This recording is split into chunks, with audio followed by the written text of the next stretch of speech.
Jadi hari ini seperti yang sudah diumumkan, tema saya melanjutkan seri sebelumnya tentang kasih. Ya, jadi hari ini khususnya temanya adalah kasih ya itu tidak sombong ya. Kasih itu tidak sombong. Jadi kalau ayat yang mendefinisikan kasih adalah 1 Korintus 13 ayat 4 sampai 7 ya saya bacakan. Kasih itu sabar, kasih itu murah hati, ia tidak cemburu, ia tidak memegahkan diri dan tidak sombong. Nah, itu yang terakhir itu yang kita akan renungkan hari ini. Ia tidak melakukan yang tidak sopan dan tidak mencari keuntungan diri sendiri. Ia tidak pemarah dan tidak menyimpan kesalahan orang lain. Ia tidak bersuka cita karena ketidakadilan, tetapi karena kebenaran. Ia menutupi segala sesuatu, percaya segala sesuatu, mengharap segala sesuatu, sabar dan menanggung segala sesuatu. Nah, jadi ayat ini menggambarkan kasih yang sejati atau kasih yang kita kenal dengan kasih agape itu. Dan di sini ada 15 atribut ya, 15 kata kerja. Nah, kita sudah membahasnya hingga yang keempat. Sekarang kita akan membahas atribut kelima, yaitu eh, iya atau kasih tidak sombong. Ya, kasih tidak sombong. Nah, setelah di bacaan ini, Paulus itu menyebutkan 3 hal yang sangat terkait dengan kesombongan, ya, yang tidak akan dilakukan oleh kasih, yaitu memegahkan diri, ya, memegahkan diri, sombong, dan tidak sopan, ya, tidak sopan. Jadi atribut sebelum kesombongan ini adalah cemburu, ya, tidak cemburu. Jadi kalau cemburu itu adalah respon kita orang berdosa atau respon yang berdosa terhadap kesejahteraan orang lain, ya, keberhasilan orang lain. Ya, kita cemburu, kita iri hati. Eh, Sombong dan memegahkan diri, ya, dua atribut berikut ini adalah respon kita, respon orang berdosa terhadap kesejahteraan kita sendiri, ya, kita sendiri. Jadi sombong itu memandang segala sesuatu yang kita miliki, yang kita lihat hebat ini, yang berhasil ini sebagai hasil dari usaha diri sendiri, ya, usaha diri sendiri. Kalau memegahkan diri atau juga bisa dibilang membual itu adalah tahu, memberitahu orang lain tentang keberhasilan kita, ya, dan dengan demikian mencobai orang lain untuk cemburu terhadap keberhasilan kita. Ya. Nah, nanti akan ada lagi perilaku tidak sopan, ya. Jadi ini adalah salah satu wujud kesombongan, ya. Kalau orang sombong, dia mudah melanggar eh, tata krama, ya, karena menganggap dirinya tidak dikendalikan oleh tata krama itu. Dia tidak menguasai diri untuk eh, melakukan tata krama, ya, yang diatur, yang diadakan untuk kebaikan hubungan satu dengan yang lain. Jadi kira-kira itu hubungan ketiga atribut dan dengan atribut sebelumnya yang cemburu itu. Nah, saudara, kita sebagai orang percaya perlu memahami dosa kesombongan ini karena apa? Karena Allah itu eh, tidak saja membenci dosa sombong ini, tapi dia bahkan menentang kesombongan, ya. Seperti yang kita baca di dalam Yakobus 4 ayat 6, Allah menentang orang yang congkak, ya, orang yang sombong, tetapi mengasihani orang yang rendah hati. Ya. Saudara, kesombongan di dalam Alkitab itu juga diungkapkan adalah karakter iblis, ya, karakter setan, ya. Itu nanti kalau saudara tertarik bisa membaca di Yesaya 14 ayat 12 14 atau Yeskiel 28 ayat 14 sampai 17, ya. Ya, jadi setan ini ciptaan yang hebat dari Allah, yang cantik, ya, yang tam tampan, ya, yang penuh hikmat dan sebagainya, yang pokoknya eh, hebat sekali, sehingga akhirnya dia merasa sangat hebat, ya, merasa dirinya hebat, kemudian dia berani berani melawan Allah dan ingin menyamai Allah itu sendiri, sehingga kemudian dia dihukum, ya, diusir dari sorga. Itu saudara. Nah, saudara, latar belakang dari bacaan kita adalah jemaat Korintus, ya. Nah, jemaat Korintus ini adalah jemaat yang sombong, ya. Jemaat Korintus ini menampilkan perilaku-perilaku yang menunjukkan betapa mereka itu sombong, ya. Di dalam tulisan-tulisan Paulus ada yang mengatakan bahwa dia itu menggunakan 7 kali kata sombong. 6 kalinya diperuntukkan jemaat Korintus. Jadi tampaknya jemaat Korintus ini memang memiliki keunikan yang negatif itu, yaitu sombong, ya. Dan ini mereka tampilkan dalam perilaku-perilaku yang kemudian Paulus cela dan jawab di dalam suratnya, ya. Jadi kita ingat, saudara, kalau saudara baca eh, kisah para rasul itu, mereka membanggakan rasul yang mereka ikuti, ya, menganggap pengajarannya lebih unggul dan merendahkan yang lain, ya, sehingga terjadi kelompok-kelompok. Kemudian mereka itu eh, mempertanyakan pengajaran Paulus, ya, dan bahkan merendahkan pengajaran Paulus, ya. Itu di pasal 1 sampai 4, ya. Kemudian mereka juga membanggakan toleransi mereka terhadap perbuatan dosa, ya, perzinahan dan sebagainya di pasal 5, ya. Kemudian kita juga ingat di antara jemaat itu ada yang menuntut sesama anggota jemaat di pengadilan, ya, menunjukkan tidak adanya kasih dan kesombongan, ya.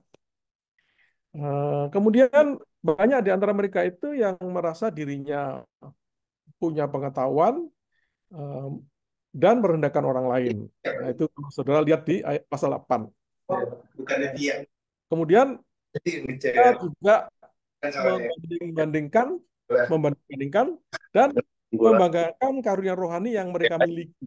Ya, Jadi kita kamu sih ini juga menunjukkan kesombongan eh, rohani, ya, kesombongan yang bersifat rohani.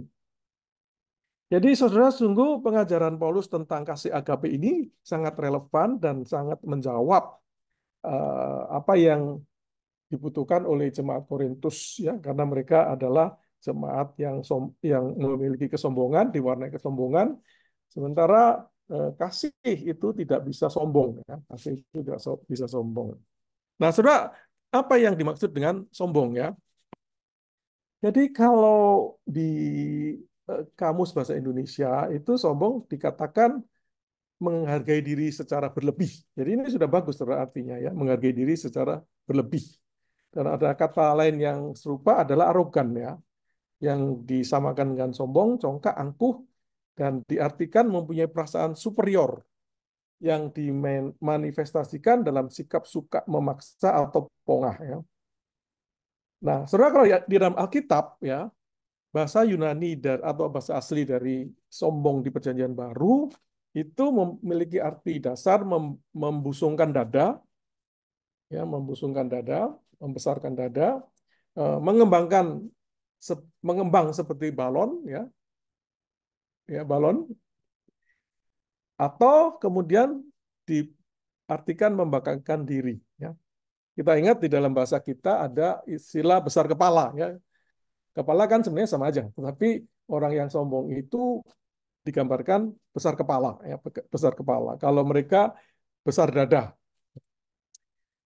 Jadi sombong memiliki arti dasar orang yang memiliki pandangan tentang dirinya secara berlebih, ya, secara berlebih. Nah, itu nanti saudara bisa baca ayat ini, Roma 12 ayat 3 ini, ya. Ya, jadi saudara, sombong itu adalah masalah sikap hati, ya, hati, eh, cara berpikir yang meninggikan diri sendiri di atas orang lain, ya, menganggap dirinya lebih baik, lebih berharga, lebih berhak, dan sebagainya, ya. Dia berpikir lebih atau terlalu sering tentang dirinya dan terlalu tinggi daripada yang seharusnya. Ya. Jadi sombong adalah eh, kecen sombong timbul dari kecenderungan eh, hati yang membandingkan diri dengan orang lain, sehingga kemudian timbul kesimpulan ya dari sikap berdosa itu bahwa dirinya lebih penting, lebih unggul, lebih baik dan sebagainya. Ya.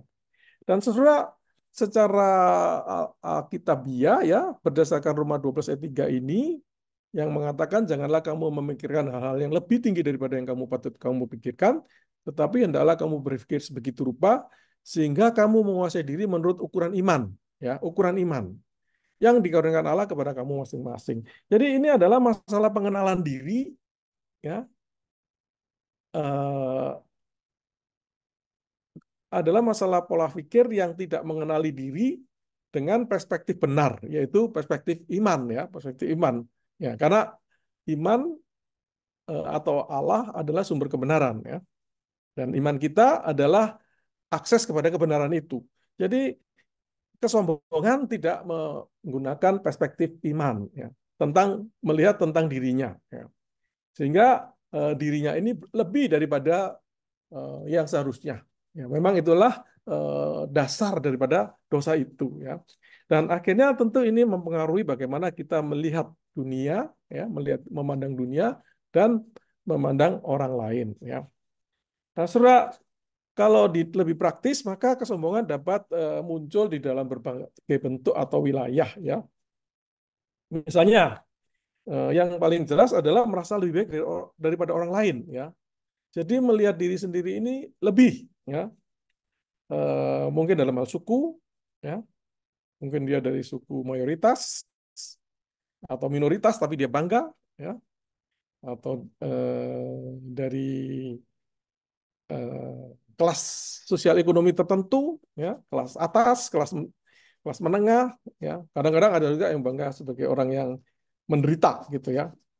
Dari penampilan, ya, merasa lebih ganteng, lebih cantik dan sebagainya, ya. Kalau tidak bisa dari situ, mungkin dari bakat, ya, ada bakat tertentu, ya. Ya, kemudian pendidikan, ya, membanggakan pendidikan, S1, S2, S3 dan sebagainya. Karir mungkin, pasangannya cantik dan sebagainya, ya. Kemudian mungkin ada yang membanggakan keturunan, bahkan ada yang membanggakan pelayanan, wah saya melayani ini, melayani itu, ya. Membanggakan gerejanya, gereja saya gereja besar, gereja pengajarannya hebat, ya, dan sebagainya, ya. Dan kalau di Jemaat Korintus ada yang membanggakan karunia rohaninya, ya. Saya memiliki karunia rohani tertentu, ya. Khususnya mereka itu membanggakan karunia rohani yang tampak, ya, yang bisa dilihat oleh orang lain, yaitu bahasa roh, ya. Jadi itu adalah satu bentuk saudara, ya, merasa lebih dari orang lain. Nah, saudara bisa lihat diri saudara, apakah saudara merasa ada eh, seperti itu, ya, merasa lebih daripada orang lain dalam hal tertentu, ya. Kemudian orang yang sombong itu haus dan mencari pengakuan, ya. Jadi dia ingin diperhatikan dan ingin dipuji oleh orang lain. Nah, apalagi setelah melakukan sesuatu, ya. Nah, kalau tidak terjadi maka dia bisa kecewa, dia bisa marah, ya. Itu bentuk kedua. Bentuk berikut lagi adalah orang yang sombong memiliki kecenderungan untuk menghakimi orang lain. Jadi menghakimi orang lain berarti menilai orang lain, ya, berdasarkan eh, standar dirinya, ya, dan melihat orang lain itu lebih rendah daripada dirinya dalam bentuk apapun, ya. Misalnya sikap rasis, ya. Ya, kalau di Barat itu kan ada orang putih yang rasis terhadap orang hitam, ya. Tidak semua tentu, tapi ada, ya. Dan mereka memandang hitam ini lebih rendah daripada yang putih, gitu, ya. Sekalipun yang hitam ini punya keunggulan-keunggulan. Jadi ini menunjukkan sikap sombong, ya. Kemudian sombong itu kalau orangnya bersalah dia menolak untuk meminta maaf, ya, merasa terlalu tinggi untuk mengakui kesalahan, ya. Bahkan ada orang yang merasa orang lain eh, harus taat hukum atau aturan tertentu, tetapi itu tidak berlaku bagi dirinya, ya, karena dia di atas ketentuan itu, ya. Nah, sehingga dia tidak bisa minta maaf kalau dia salah, ya. Jadi itu sebenarnya. Nah, saudara, kesombongan ini kita bisa agak mudah melihat pada orang lain, tetapi untuk melihat pada diri sendiri ini tidak mudah, ya, tidak mudah. Ya, namanya manusia berdosa itu begitu, ya. Jadi saudara, beberapa hal yang menunjukkan kita itu kemungkinan dijangkiti kesombongan, ya. Sebenarnya hampir pasti orang itu ada kesombongannya, saudara, ya. Nah, tapi apa kira-kira yang bisa menolong kita lebih menyadari, ya, bahwa kita ini terjangkit kesombongan? Yang satu, saudara, orang yang sombong itu jarang berpikir tentang Allah, ya. Pikirannya disibukkan tentang dirinya, berbagai banyak hal tentang dirinya, ya. Tentang pekerjaannya, tentang keinginannya, tentang keuangannya, tentang prioritasnya, jadwalnya dan sebagainya, ya. Dia sibuk dengan dirinya sendiri, jarang melihat, jarang, jarang berpikir tentang Allah, ya. Sehingga tidak heran dia akhirnya melihat dirinya lebih besar daripada yang seharusnya dan tidak menyadari ada Allah yang maha besar itu. Sehingga akhirnya jadilah dia orang yang sombong. Jadi apakah saudara sering berpikir tentang Allah? Ya, kalau jarang-jarang kemungkinan gampang sekali Anda terjangkit penyakit kesombongan. Yang kedua adalah dengan membandingkan, ya, membandingkan secara tidak sehat. Ya. Jadi saudara, orang yang eh, sombong, eh, gejalanya adalah suka membandingkan orang, ya, memperhatikan orang dan membandingkan dirinya, ya, penampilannya, pakaiannya, latar belakangnya dan sebagainya, dan membandingkannya dengan tidak sehat. Ya. Jadi saudara, kalau kita memang boleh saja mengenal orang, ya, dan kemudian tanpa sadar mungkin kita juga melihat di kita sendiri, ya. Tetapi ada yang sehat, yang tidak sehat, ya. Kalau yang sehat, ya, membuat kita tetap rendah hati, ya. Oh, ada orang yang punya keunggulan tertentu gitu, ya. Jadi tetap rendah hati. Tetapi kalau orang tidak membandingkannya dengan tidak sehat, maka dia bisa merasa sombong, merasa wah saya ternyata lebih, ya. Nah, oh dia dari kampung, ya, saya dari kota dan sebagainya, ya. Atau kebalikan saudara, kalau nggak sombong rendah diri, ya. Wah dia hebat, ya. Dia pernah kemana, saya belum pernah, ya. Akhirnya rendah diri, ya. Jadi saudara, ada sombong, ada rendah diri, tetapi yang tepat adalah tetap rendah hati, ya. Karena kita melihat diri kita seperti dari kacamata iman, ya, sehingga kita tidak merasa lebih, tidak merasa kurang daripada yang seharusnya, seperti dikatakan Roma, ayat di rumah tadi, ya. Jadi saudara, apakah saudara memiliki tanda-tanda ini? Nah, itu yang perlu kita renungkan, ya. Nah, berikut lagi saudara, Eh, karena itu sombong tidak bisa bersama dengan kasih, ya. Memang perintah itu sudah jelas, ya. Jadi sombong jelas tidak bisa bersama dengan kasih. Mengapa? Karena fokusnya berbeda, ya. Kalau kasih fokusnya pada orang lain, kalau sombong fokusnya pada diri sendiri, ya. Kalau kasih itu, kalau kita mengasihi seseorang, maka orang itu ada di dalam hati kita dengan kasih, ya, ada suasana batin mengasihi terhadap orang yang kita letakkan di dalam hati kita, ya. Tapi kalau sombong, maka dia melihat di dalam hati kita, melihat orang lain itu sebagai pesaing, ya, sebagai pesaing, ya. Itu saudara. Nah, berikut lagi adalah keduanya ini motivasinya jelas berbeda, ya. Kalau kasih itu didorong oleh keinginan untuk melayani Tuhan dan sesama, ya,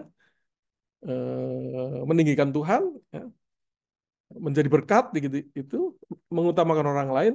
Tapi kalau kesombongan didorong untuk keinginan untuk meninggikan diri, ya, lebih tinggi dari orang lain. Jadi dan saudara, tentu juga kedua hal ini menghasilkan hasil yang berbeda, ya, dampak yang berbeda.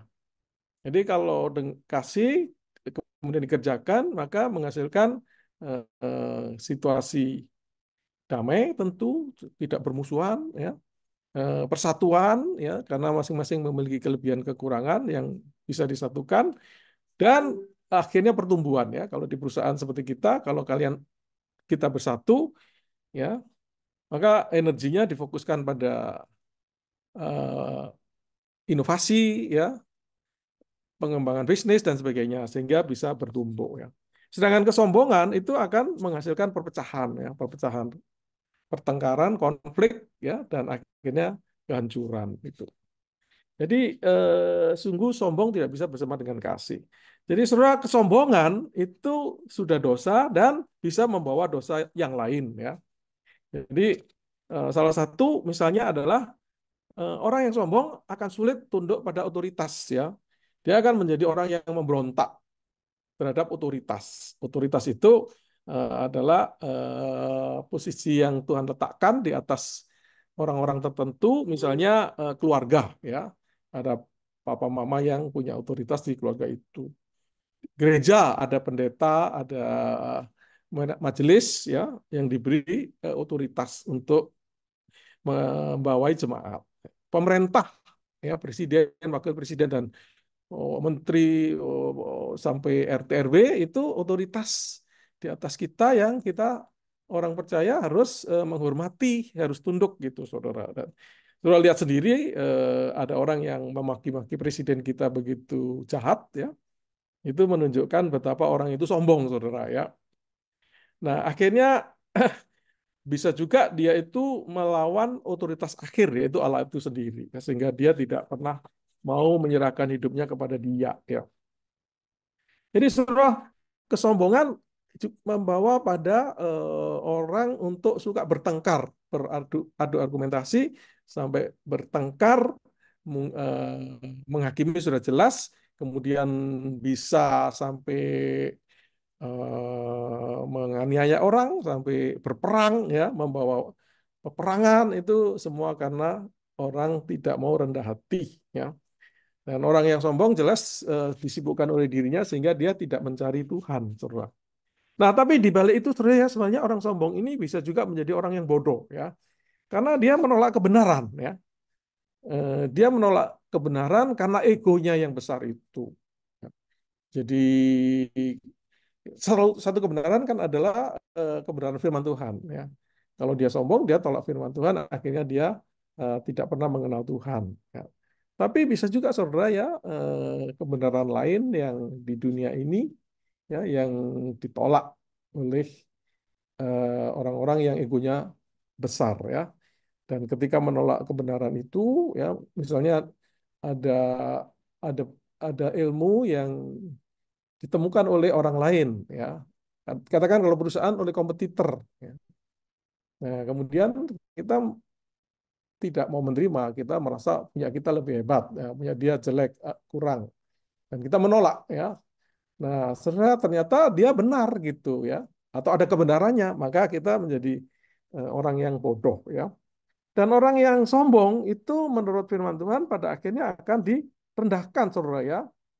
Nah, saudara kalau saudara bisa melihat par, partai politik dan eh, pemimpinnya itu yang sekarang heboh ini untuk pilkada daerah ini, saudara bisa melihat ya sebelum pemilu presiden yang lalu ada atau beberapa tahun yang lalu maka ada parpol yang begitu kuat dan kemudian terasa sekali kesombongannya itu ya bagaimana dia memperlakukan presiden ya memperlakukan eh, pejabat ya dan sebagainya itu saudara itu sangat menunjukkan kesombongan ya.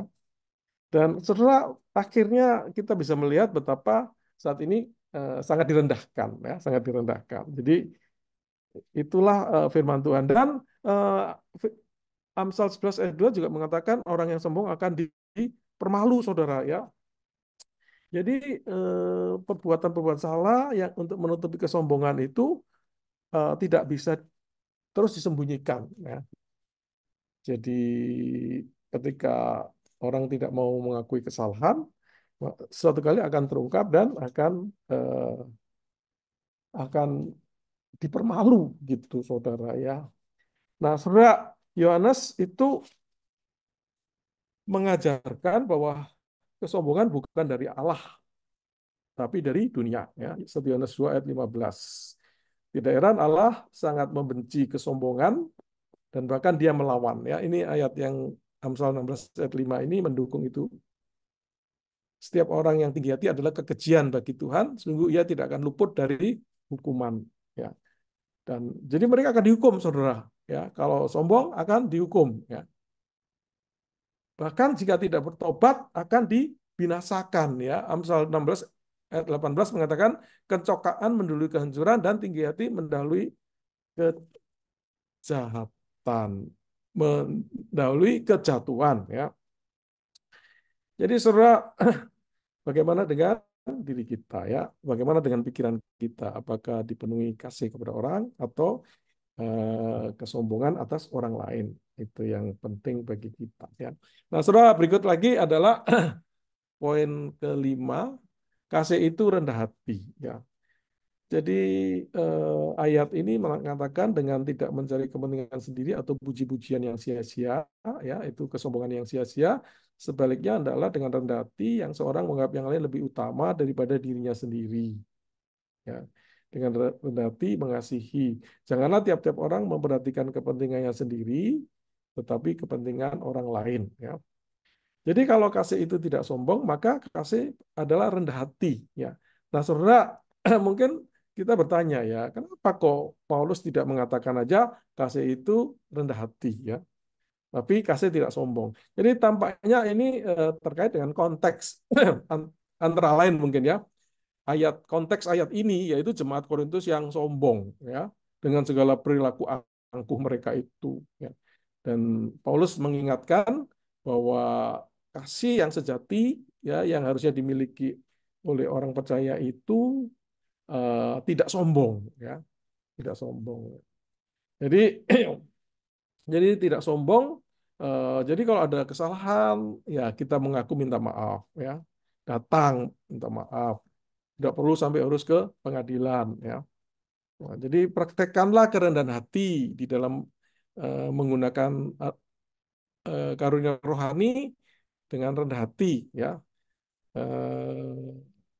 untuk melayani, bukan untuk menampilkan diri sendiri ya. Jadi saudara, Injil, Alkitab, Injil itu harusnya memang membuat kita rendah hati ya. Karena kita diperhadapkan kepada Allah yang besar ya, yang kalau kita pahami kita ini manusia berdosa yang tidak berdaya, yang hanya karena kasih karunia Allah, yang hanya karena pengorbanan Kristus kita ini bisa diselamatkan ya. Jadi kita ini tidak ada apa-apanya sebenarnya ya. Kalau tidak dikasihani Tuhan, maka kita tidak akan mendapatkan tempat di kerajaannya atau di sorga ya. Jadi Injil ini sebenarnya menolong kita untuk melihat kerendahan hati yang sesungguhnya. Bahkan diberikan teladan oleh Allah sendiri dalam kehadiran Yesus yang menjadi teladan yang sempurna, eh, kasih yang tidak sombong itu ya, yang rela mati di kayu salib itu. Ya. Jadi saudara, bagaimana dengan kasih kita ini ya? Kalau kasih kita ini kita memang pasti belajar mengasihi, tetapi apakah masih ada warna kesombongannya atau kita bergumul untuk rendah hati ya? Nah, saudara, poin terakhir, saudara, bagaimana kita bisa membebaskan diri dari kesombongan ya? Ayat 1 Korintus 13:4 tadi mengatakan kasih tidak sombong. Jadi berarti kita diajak untuk meninggalkan kesombongan dan menjadi orang yang rendah hati di dalam mengasihi. Ya. Nah ini saya tulis beberapa poin praktis yang mungkin bisa diterapkan. Ya. Jadi saudara, pertama kita seyogianya menyadari bahwa apapun yang kita miliki ini sebenarnya adalah dari Tuhan. Ya. Jadi kalau dari Tuhan, sebenarnya tidak ada yang perlu dibanggakan gitu ya. Kalau kita berjuang baru dapat, maka ya mungkin bisa saja kita menjadi bangga ya. Tetapi apapun yang kita terima menurut firman Tuhan adalah dari Dia ya. Apakah itu talenta ya? Kalau ada yang pinter main musik, yang lain tidak bisa, ya talenta dari mana? Dari Allah. Jadi Kita tidak perlu bangga, tetapi bersyukur saja, saudara, bahwa kita memiliki talenta itu, ya, kekayaan, keberhasilan, ya, ya, kalau bisa sampai punya apapun, itu kalau tidak dianugerahkan Tuhan tidak bisa, saudara, ya. Nah, kita sebagai orang percaya diberitahu bahwa segala sesuatu itu dari Tuhan, ya. Karena itu, mari kita menggunakan untuk kemuliaan Allah, bukan untuk kemuliaan diri sendiri, bukan untuk disombongkan, tetapi untuk kemuliaan Allah dan bersyukur, ya, kalau kita mendapatkan itu semua. Ya. Kemudian poin kedua, bagaimana kita bisa belajar membebaskan diri dari kesombongan adalah dengan belajar menghargai orang lain, saudara. Ya. Ya, jadi kalau lihat orang lain itu kita perhatian, ya, kita mau mendengar, ya, kita mendengar pendapatnya, ya, menghargai, ya, mencoba mengerti perasaannya, ya, bebannya gitu, ya. Jadi kita dengan itu belajar mengakui bahwa setiap orang itu memiliki nilai yang sama di hadapan Allah, ya. Sama, saudara, ya. Bahkan termasuk orang yang miskin, orang yang mungkin katakan sakit jiwa dan sebagainya itu yang cacat, saudara, ya. Tetapi di balik itu ada jiwa yang adalah gambar Allah, ya. Nah, mari kita belajar menghargai orang lain seperti itu, ya. Kemudian ketiga itu, saudara, kalau ada kritik, mari kita terima dengan lapang dada, ya. Kita memang orang yang memiliki kelemahan. Kalau ada kritik, kita terima, kita dengarkan. Dan kalau benar, kita gunakan untuk memperbaiki diri, ya. Bukan sebagai serangan pribadi, ya. Ya, jadi eh, kalau kita ikut Tuhan itu, kita salah satu yang pertama harus dilakukan adalah menyangkal diri, gitu, saudara, ya. Jadi menyangkal ego itu. Mari kita belajar menerima kritik, ya. Kemudian yang empat, mari kita belajar merayakan keberhasilan orang lain, ya. Jadi kalau ada orang lain berhasil, kita belajar untuk ikut bersyukur, saudara, ya. Seringkali kita ada orang lain berhasil, kita merasa iri atau mengkritik atau acuh aja segitu. Mari kita belajar untuk ikut bersyukur, ya, ikut merayakan keberhasilan yang dia capai, ya. Yang poin terakhir itu meminta, karena ini adalah masalah rohani, saudara, ya. Mari kita uh, berdoa, ya, berdoa supaya Tuhan menolong kita menjaga hati ini, ya, karena kerendahan hati adalah dari hati, ya. Kerendahan hati adalah dari hati. Kita berdoa Tuhan menolong kita menjaga hati, kemudian memberikan hati yang rendah hati, ya, memberikan kerendahan hati, ya, yang kemudian siap untuk melayani orang lain, ya. Baik itu, saudara. Nah, sebagai penutup dan sharing kita, ya. Jadi di dalam ayat ini dikatakan kasih itu tidak sombong, ya. Kasih itu tidak sombong. Jadi kasih yang sejati tidak sombong, berarti rendah hati, ya. Kasih yang humble, ya. Kasih sejati tidak meninggikan diri terhadap orang lain, ya. Tidak mementingkan diri sendiri, tetapi memandang yang orang lain itu lebih utama. Ya. Nah, dengan kasih sejati seperti ini, kita bisa melayani dengan tulus dan berkenan kepada Tuhan, ya. Dan kemudian akan ditinggikan oleh Tuhan. Ya, jadi mari kita hidup dengan kasih yang sejati ini, ya. Belajar lah, ya, hidup dengan kasih yang sejati ini, belajar bertumbuh di dalam kasih yang sejati ini, yaitu kasih yang rendah hati itu, yang menolak kesombongan, ya. Kalau ada kesombongan yang masih berkeliaran di dalam hati pikiran kita, kita tolak, ya. Dan mungkin nanti ke depan akan ada yang datang, kita tolak, ya. Ya, kita berjuang merendahkan diri di hadapan Allah dan sesama. Baik, itu renungan kita hari ini, saudara, ya. Dan sebagai sharing, menurut saudara, apakah kebanyakan orang itu memiliki kesombongan, ya, memiliki kesombongan? Apa yang membuat orang sombong? Dan sebenarnya satu poin lagi adalah apakah Anda sendiri bergumul dengan masalah kesombongan? Ya, ada, saudara, orang yang dengan mudah melihat dirinya itu sombong, ya. Ada yang nggak bisa melihat, ya. Kalau nggak bisa melihat dirinya sombong, khawatirnya dia sombong beneran, saudara. Jadi kira-kira ini, nah, yang poin kedua, apa yang bisa Anda lakukan agar tidak jatuh di dalam kesombongan, ya.